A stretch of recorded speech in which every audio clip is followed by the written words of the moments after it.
important. Let me explain a couple of things to you, the procedure here. You may already know it, but just to be sure we're all on the same page. Each side has 15 minutes to argue. Since you're the appellant, you can save some time of your 15 minutes. For example, you could say, I'd like to reserve 3 minutes for rebuttal, and then you'd have 12 minutes to start. The opposing side would go, and then you get your 3 minutes to go afterwards. So it's up to you. So we'll hear from you. Yes.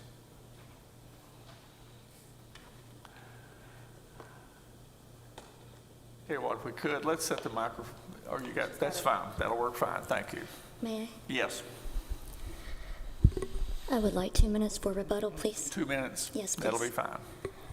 Can you hear me? Yes. Good morning.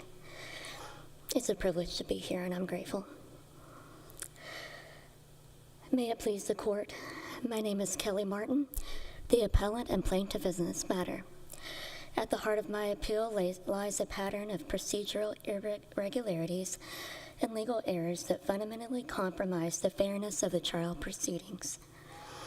I respectfully ask this court to reverse the trial court's judgment without remand and to grant relief on the following grounds. In 2022, the plaintiff appeared pro se in her order of protection hearing after the court allowed her attorney to withdraw over her opposition. The petition was dismissed without fair and meaningful opportunity to present evidence of abuse. Immediately after the plaintiff became emotional on the stand, the court sua sponte requested a Rule 35 on the plaintiff without motion or good cause as required under Tennessee Rules of Civil Procedure 3501.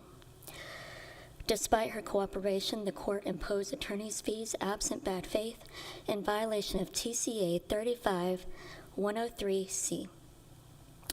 During a 2023 telephonic hearing, the trial court threatened the plaintiff with incarceration unless she surrendered her HIPAA-protected medical records, without counsel present, without procedural safeguards, and without legal justification. This course of demand violated Tennessee Rules of Civil Procedure 2602, state and federal due process guarantees, and chilled the plaintiff's right to assert her claims without fear of unlawful reprisal. The record shows the plaintiff's actions were protective and intended to shield herself and her child from ongoing abuse. After the trial court denied her petition of order of protection, the defendant filed a retaliatory emergency custody petition based on trivial claims. Despite no credible basis, while the plaintiff lacked counsel, the court allowed the petition to proceed. This failure to assess motive, merit, and sufficiency constituted an abuse of discretion and denial of due process under MLD 182 Southwestern 3rd 890 Tennessee Court of Appeals 2005. By treating the plaintiff's protective conduct as alienation without regard to 42 U.S.C. 12291 B13 of the Violence Against Women Act, the court effectively punished her for seeking safety. The defendant only withdrew his petition once the court's conduct drew media attention, as exhibited in Trial Transcript Day 1, Volume 1. The minor child and plaintiff have a disability, spondyloepiphyseal dysplasia, which requires specific physical, educational, and safety considerations. Despite this, the trial court granted sole legal decision-making authority to the defendant, who has unilaterally discontinued the child's IEP and ignored established safety recommendations regarding participation in competitive contact sports. The final ruling violates the best interest factors outlined in TCA 36106A 2, 4, and 10, which mandate consideration of a child's physical needs, educational requirements, and each parent's ability to meet them. The ruling also contradicts Burden v. Burden, Tennessee Court of Appeals 2007, which underscores the need to protect children from foreseeable harm. The court's failure to address these issues rendered the custody decision both legally flawed and destructive to the child's well-being and should be reversed. The trial court excluded the plaintiff's police reports and domestic violence records on technical grounds, as exhibited in trial transcript, Day 2, Volume 4, pages 368 through 369, citing a lack of certification and absent officer testimony, yet allowed the defendant to selectively cite one unadmitted police report to question the plaintiff's emotional status. This unequal application of the Tennessee Rules of Evidence 803-6 and 901 not only deprived the plaintiff of key corroborating evidence of domestic violence, but permitted the defendant to weaponize inadmissible hearsay to her prejudice. Such evidentiary inconsistency constitutes reversible error and violated the plaintiff's due process rights under the U.S. Constitution Amendment 14 and the Tennessee Constitution Article 1 and 8, Trial Transcripts, Day 2, Volume 3. The court further erred in permitting an unlicensed preschool director and personal acquaintance of the defendant to testify about the child's emotional state, despite the plaintiff's timely objection and motion in limine, while excluding the plaintiff's licensed expert on unlawful electronic surveillance. Trial Transcripts, Day 2, Volume 4, pages 377 through 378. This disparity violated Tennessee Rules of Evidence 702 and 703 and the admissibility standards in McDaniel v. CSX Transportation, Tennessee 1997, and Brown v. Crown Equipment, Tennessee 2005, and Abril v. Adams, 2019, constituting reversible error that directly harms the plaintiff's custody position. The trial court's order to immediately sell the marital home disregarded undisputed evidence that such action would harm the minor child and impose severe hardship on the plaintiff, who has solely maintained the home since 2022 to ensure continuity, emotional stability, and accessible housing. The child expressed a desire to remain in the residence with his pets, yet the court failed to consider his preference or the impact of forced relocation in violation of TCA 36-6106A 1, 8, and 10.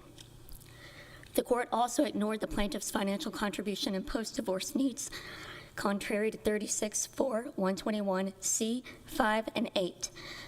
By ordering the sale without factual findings or justification, the court violated the principles set forth in Broadbent v. Broadbent, Tennessee, 2006, constituting reversible error. The trial court's classification and division of marital property violated TCA 36-4-121, resulting in a fundamentally inequitable distribution. Trial Transcripts, Day 4, Volume 9, pages 894 through 899.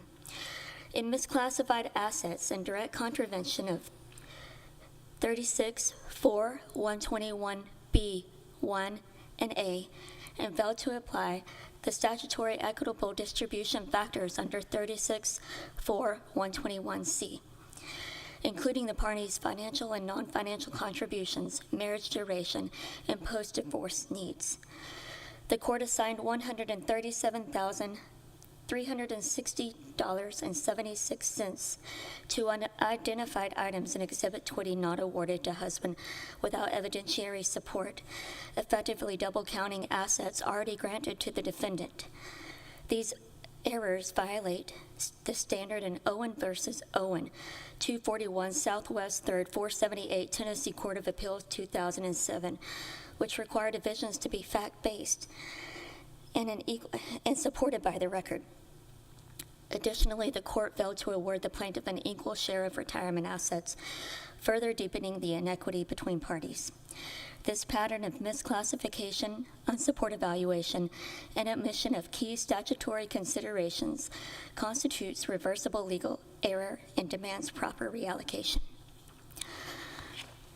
The trial court materially overstated the plaintiff's income by relying on a one-time severance-inflated 2022 W-2, Trial Transcript, Day 3, Volume 5, page 495, and imputing additional income based solely on speculation, despite no expert testimony or consideration of employment opportunity.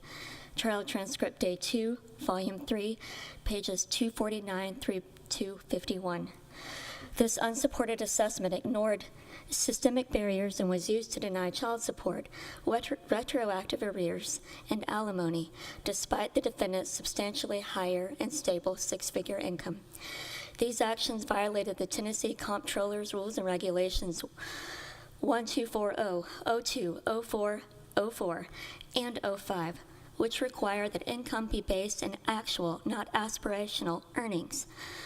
The court also failed to apply TCA 365101E, which mandates equitable financial consideration, and its speculative imputation of income constituted an abuse of discretion under Vaughn versus K. Trude, 32 Southwest 3rd 516, 2000, unfairly shifting the financial burden onto the plaintiff and minor child.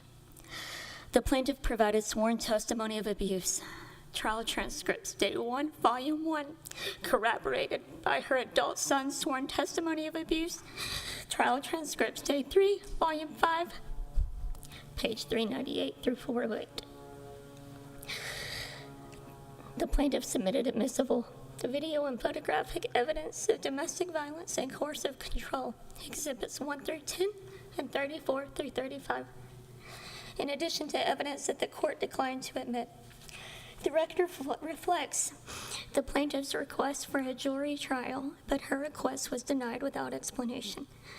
The defendant admitted under oath to acts of domestic violence.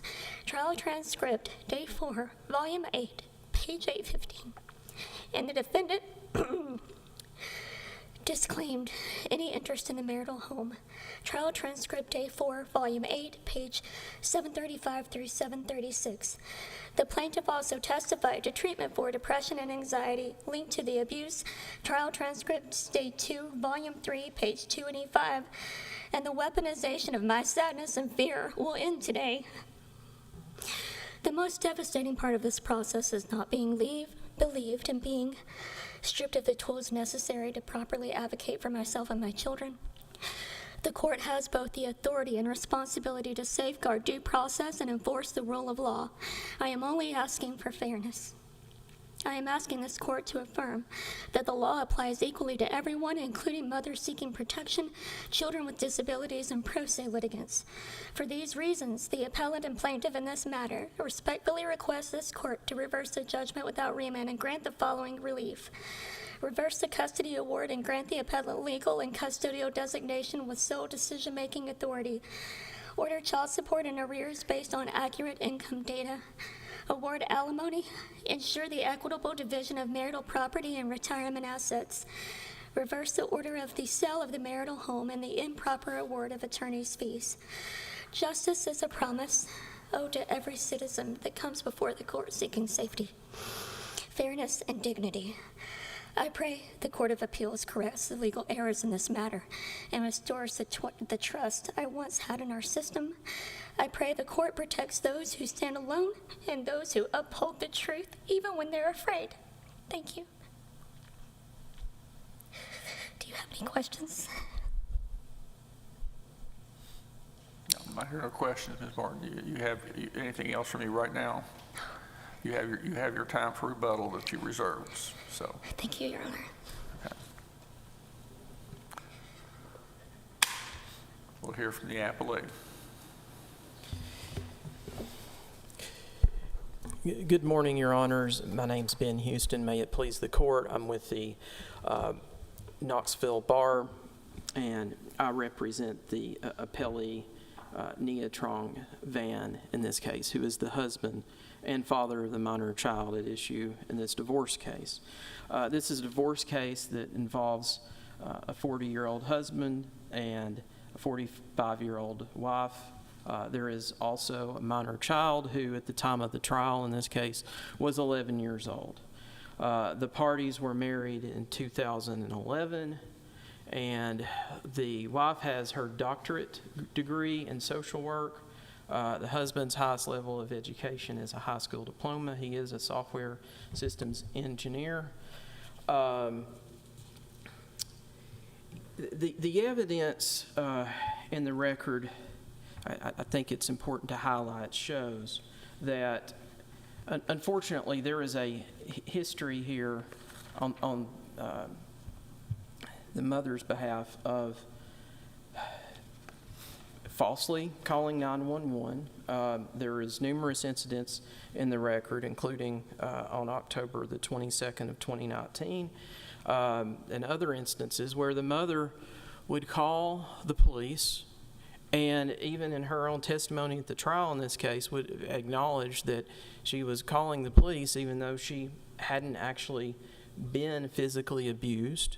The mother has filed 6 orders of protection in this case. The record would show that that were all dismissed.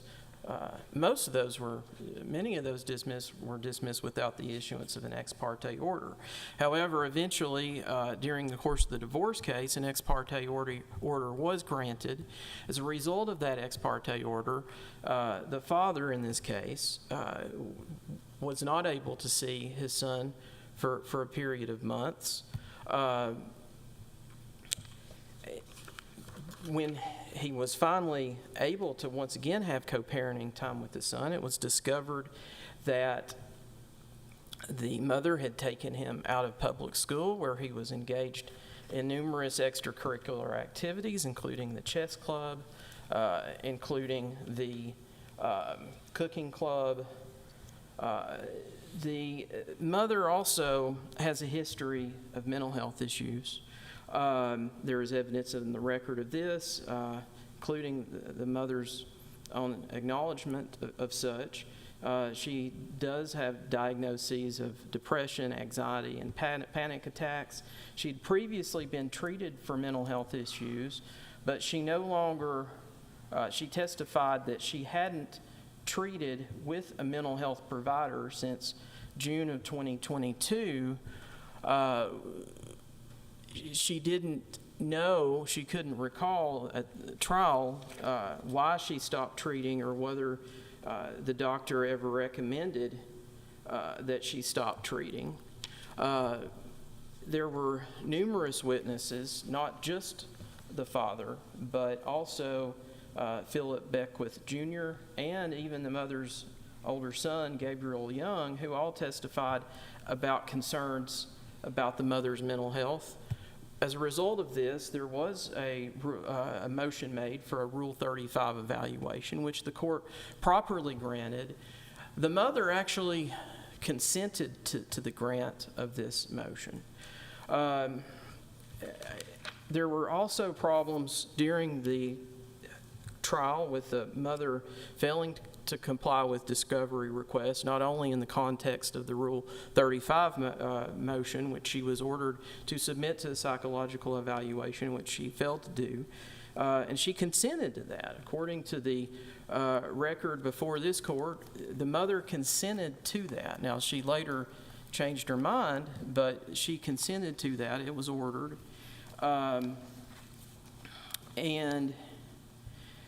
There were also problems with the mother complying with other discovery. There were problems with the mother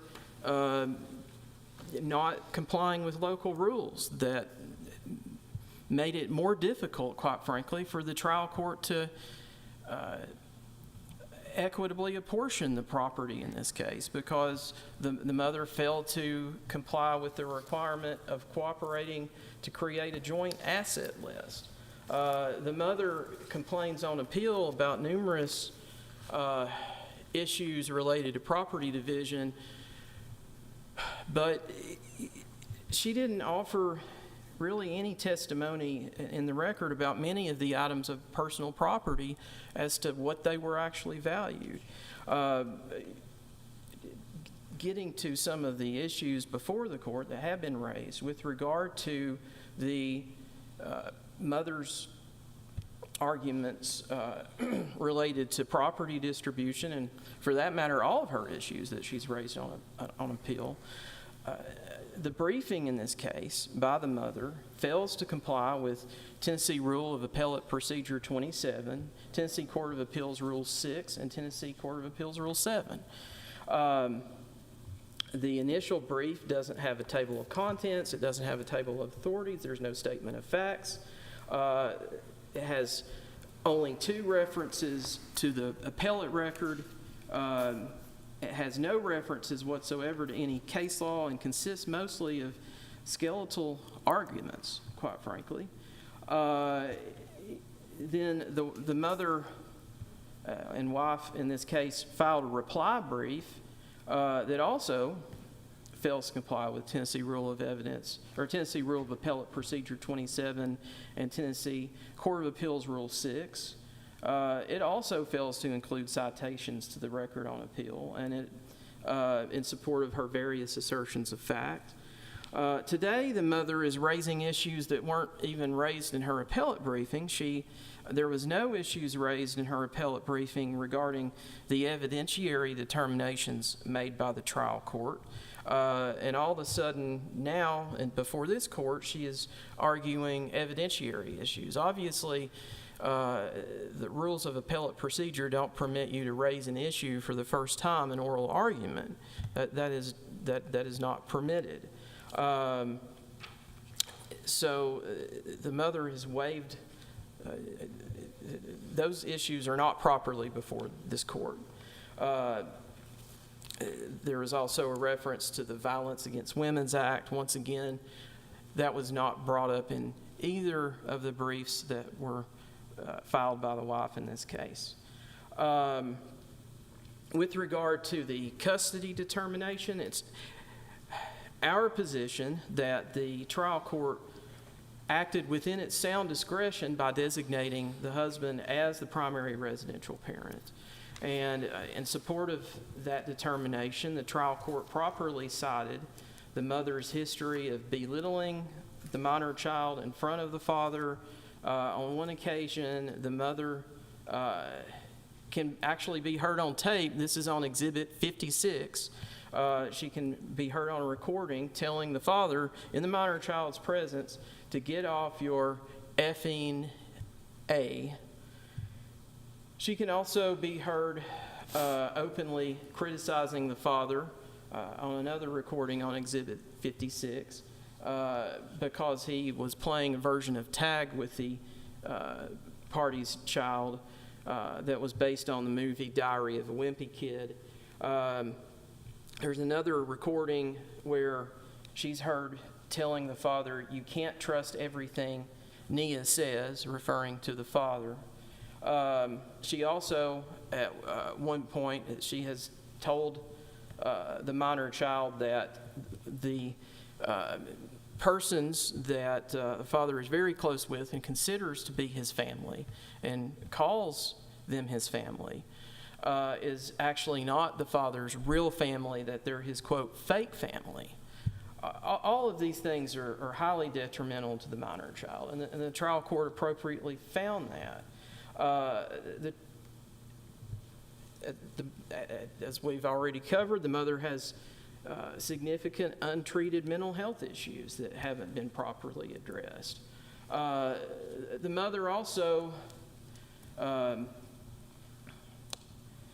it's important to note that according to the minor child's therapist, the child described the mother as being angry, and that the child expressed a desire to spend more time with the father, but he was afraid to tell his mother of this fact because she would get angry at him.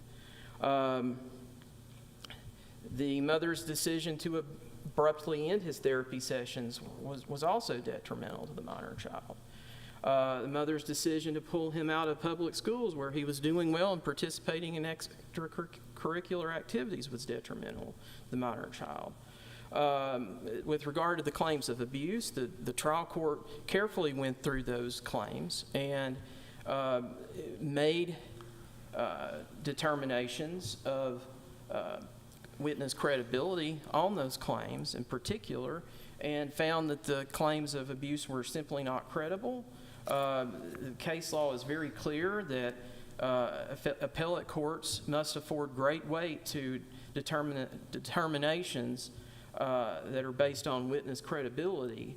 in the absence of clear evidence to the contrary. That's Jones versus Garrett, 92 Southwest 3rd, 835.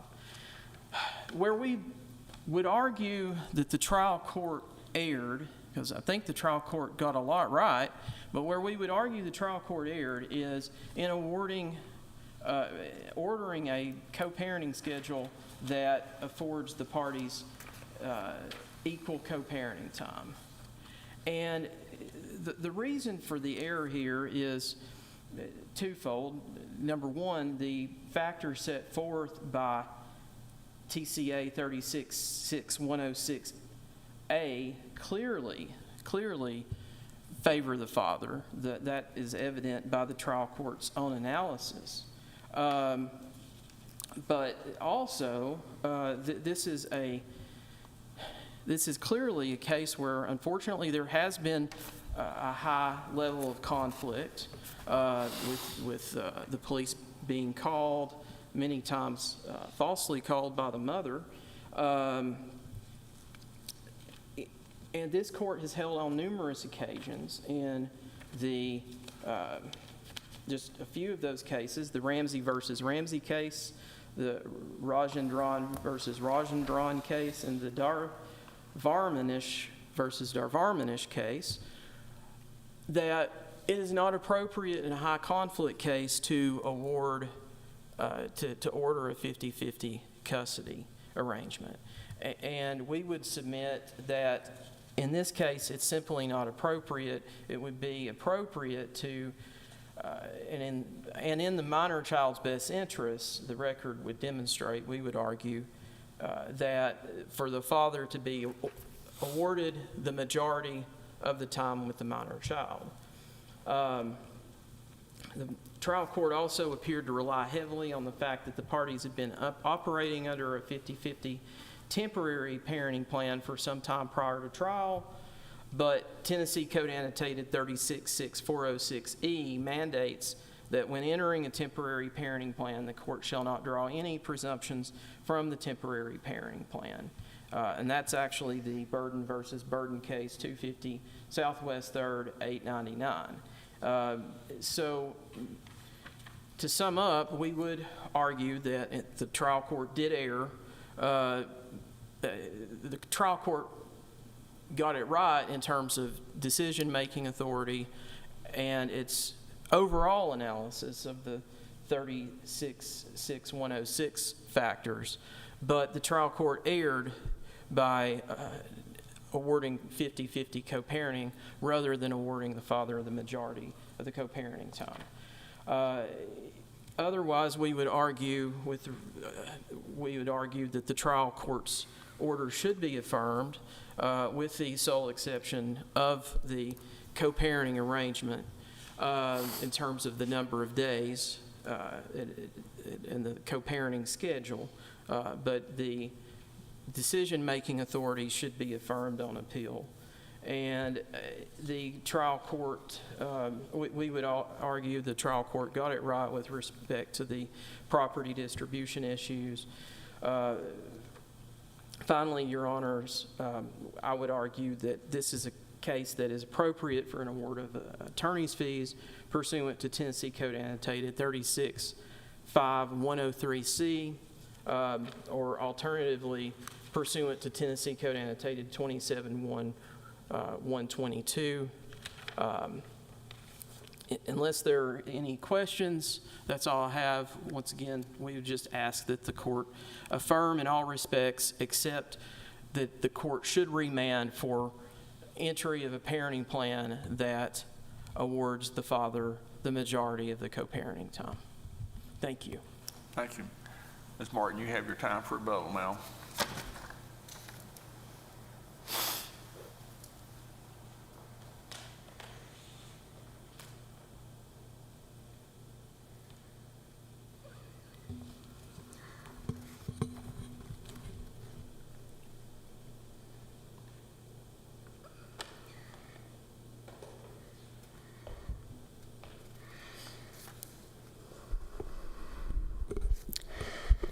I have never made false allegations. We fled the home for safety. I enrolled my son in an online program through his school during the time that we fled. In June of 2022, Nghia left the home, and I no longer had a catalyst for sadness or fear. I'm doing much better now, and so is our son. I did consent to a Rule 35, and I completed the Rule 35. I did not consent to the release of my HIPAA-protected medical records. The record did reflect property valuation, and I cited the trial transcripts in my opening argument. The issues I raised today support my grounds for appeal, and I have done my best to comply with the law, the rules of procedure, and this court's expectations. I respectfully ask that my claims be based in their substance and record, particularly when matters of due process, domestic violence, and safety are at stake. To the extent this court views any issues raised today as not fully briefed, the appellant respectfully asserts that these arguments fall within the scope of preserved due process and evidentiary claims raised on appeal.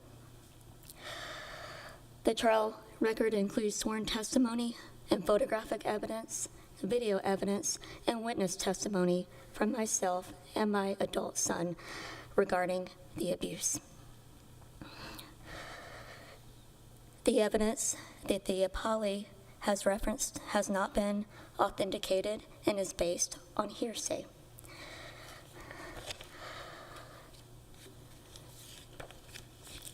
I am justifiably emotional regarding this situation. It's very personal, and it's been going on for a very long time. I am not mentally ill, and that argument is over. The request for additional custody is retaliatory in nature. Our son is doing well with 50-50 custody, and he deserves a safe, happy, and healthy relationship with both of his parents. Thank you.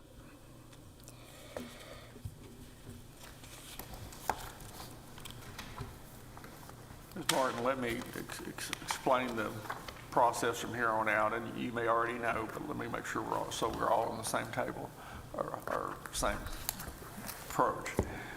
Court will take your appeal under advisement. We'll make a decision, and we will issue a written opinion on it, and we will send it to you and to opposing counsel over here at the same time.